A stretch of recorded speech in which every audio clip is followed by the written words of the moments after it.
किसी ने क्या खूब कहा है, जैसी करनी वैसी भरनी। यकीन ना हो तो करके देख, जन्नत भी है जहन्नुम भी। यकीन ना हो तो मर के देख।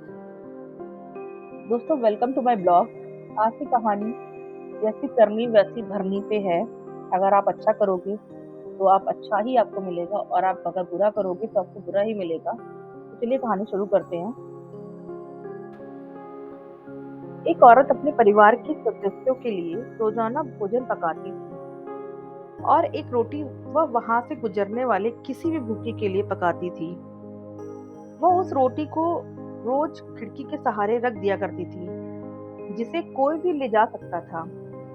एक कुबड़ा व्यक्ति रोज उस रोटी को ले जाता, और बजाय धन्यवाद देने के अपने रास्ते पर चलता हुआ वो कुछ इस तरह बड़बड़ाता, जो तुम बुरा करोगे वह तुम्हारे साथ रहेगा, और जो तुम अच्छा करोगे वह तुम तक लौट के आएगा। दिन गुजरते गए और ये सिलसिला चलता रहा।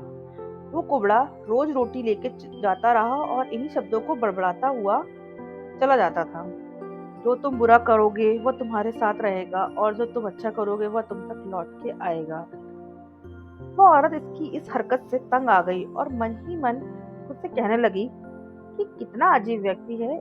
एक शब्द धन्यवाद का तो देता नहीं है, और ना जाने क्या बड़बड़ाता रहता है। मतलब क्या है इस बात का। एक दिन क्रोधित होकर उसने एक निर्णय लिया और बोली, मैं इस कुबड़े से निजात पाकर रहूंगी। और उसने क्या किया कि उसने उस रोटी में जहर मिला दिया, जो वो रोज उसके लिए बनाती थी। और जैसे ही उसने रोटी को खिड़की पर रखने की कोशिश की कि अचानक उसके हाथ कांपने लगे और रुक गए। और वह बोली, हे भगवान, मैं ये क्या करने जा रही थी। और उसने तुरंत उस रोटी को चूल्हे की आंच में जला दिया, एक ताजा रोटी बनाई और खिड़की के सहारे रख दी।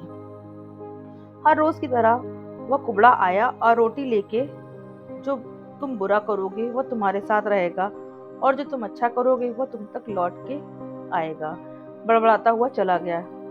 इस बात से बिल्कुल बेखबर कि उस महिला के दिमाग में क्या चल रहा है। हर रोज जब वह महिला खिड़की पर रोटी रखती, तो वह भगवान से अपने पुत्र की सलामती और अच्छी सेहत और घर वापसी के लिए प्रार्थना करती थी, जो कि अपने सुंदर भविष्य के निर्माण के लिए कहीं बाहर गया हुआ था। महीनों से उसकी कोई खबर नहीं थी। ठीक उसी शाम को उसके दरवाजे पर एक दस्तक होती है, और वह दरवाजा खोलती है और भौचक्की रह जाती है। अपने बेटे को अपने सामने खड़ा देखती है, और पतला और दुबला हो गया था। उसके कपड़े फटे हुए थे और वह भूखा भी था। भूख से वह कमजोर हो गया था। जैसे ही उसने अपनी माँ को देखा, उसने कहा, माँ, यह एक चमत्कार है कि मैं यहाँ हुआ। आज जब मैं घर से एक मील दूर था, मैं इतना भूखा था कि मैं गिर गया। मैं मर गया होता, लेकिन तभी एक कुबड़ा वहां से गुजर रहा था। उसकी नजर मुझ पर पड़ी और उसने मुझे अपनी गोद में उठा लिया। भूख के मारे मेरे प्राण निकल रहे थे। मैंने उससे खाने को कुछ मांगा। उसने निसंकोच अपनी रोटी मुझे ये कहकर दे दी कि मैं हर रोज यही खाता हूँ, लेकिन आज मुझसे ज्यादा जरूरत तुम्हें है इसकी। सो ये लो और अपनी भूख को तृप्त करो। जैसे ही माँ ने उसकी बात सुनी, माँ का चेहरा पीला पड़ गया, और अपने आप को संभालने के लिए उसने दरवाजे का सहारा लिया। उसके मस्तिष्क में वह बात घूमने लगी कि कैसे उसने सुबह रोटी में जहर मिलाया था।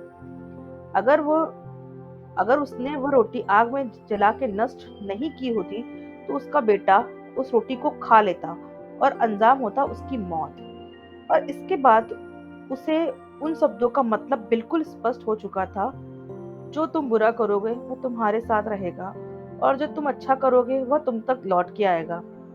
हमेशा अच्छा करो, और अच्छा करने से अपने आप को कभी मत रोको, फिर चाहे उसके लिए उस समय आपकी सराहना या प्रशंसा हो या ना हो।